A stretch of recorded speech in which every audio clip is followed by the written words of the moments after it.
Athletes, welcome back to Coach Blue's office here in the locker room. I'm glad that you guys have been able to experience this YouTube channel, and hopefully the information that you'll be receiving here will help you on that path from moving from addict to athlete. We're going to use the coach's office today for a few things, specifically a one-on-one chat with me. Being able to understand principles and to apply them is something that needs to take place in a format such as this. It's a little bit sensitive as we start introducing new topics and new principles that you may not have heard of at first, that may be a little bit contrary to those things that you've learned in the past. But what I want you to know is that all these principles can either be accepted into your life and applied, or they can be rejected. And that's the beautiful thing about what we're going to do here in the locker room. But I want to touch base on a real sensitive topic, one that when we first started Addict to Athlete in 2011 caused a little bit of interesting responses. And that is, on Team Addict Athlete, we do not consider you an addict. We consider it being a part of you, not who you are. So that old saying, once an addict, always an addict, simply not true. Now think about it. Labeling ourselves as an addict is going to give us a stigma. It's going to put us in a situation by which we will always be that. We'll be able to use it for our best interests when we start feeling low, or when we start having some slips, or even if we relapse. Well, I'm an addict, that's just what I do. Simply not true. Understanding the principle of that label being a part of you, not who you are, can open yourself up to a lot of new experiences. So therefore, here with Coach Blue, I've been clean now for about 24 years. In fact, 24 years exactly, a couple days ago. Now, I would never ever identify myself as, hello, I'm Blue and I'm an addict. But that doesn't mean that I don't understand. I'm very aware that it is still in here. But it's part of me, not who I am. Therefore, I'm also a father and a son and a brother, and I'm an artist, and I'm an athlete, and I'm an employee, and I'm your coach. And yeah, I'm an addict, but it's a part of me, it's not who I am. See, therefore, we take away its power, and we understand that those attributes that we have make us who we are, not to simply label ourselves with one thing. Even in professional sports, you're not just an NBA player. You're also many attributes: a father, a provider, a scholar, an athlete, an advocate. There are so many other things that we are that make us who we are.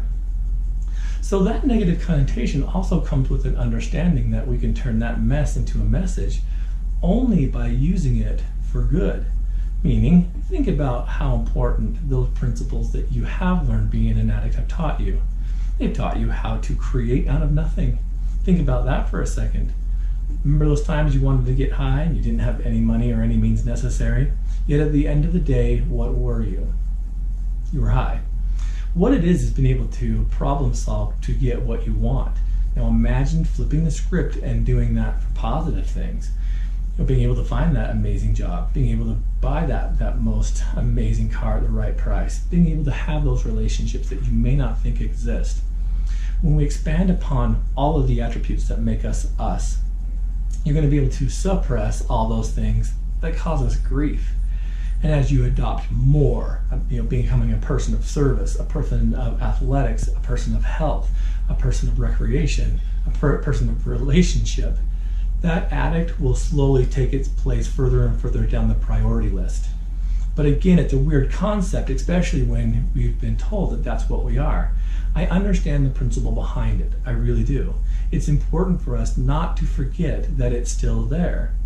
But I don't believe, nor do we teach on Team Addict to Athlete, that it is the only way you can find solace and recovery is by identifying yourself as that.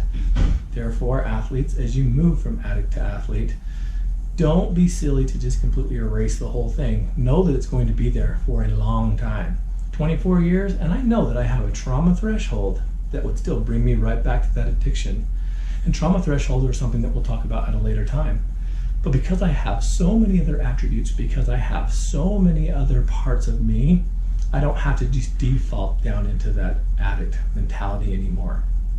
So in the coach's office, we'll talk about more sensitive stuff like this, where it can be me, the coach, and you, the athlete, being able to learn from one another. And again, this may sound foreign to some people, but it's also kind of a new liberating experience as well, knowing that it's not a death sentence. that the same principles it took for you to become a world-class addict are the same principles in a positive way you can become a world-class father or mother or athlete or scholar. The same principles apply. Only one has a better outcome, the other one not so much. So again, I want to thank you for watching. Please reach out to us. We're looking to expand Addict to Athlete.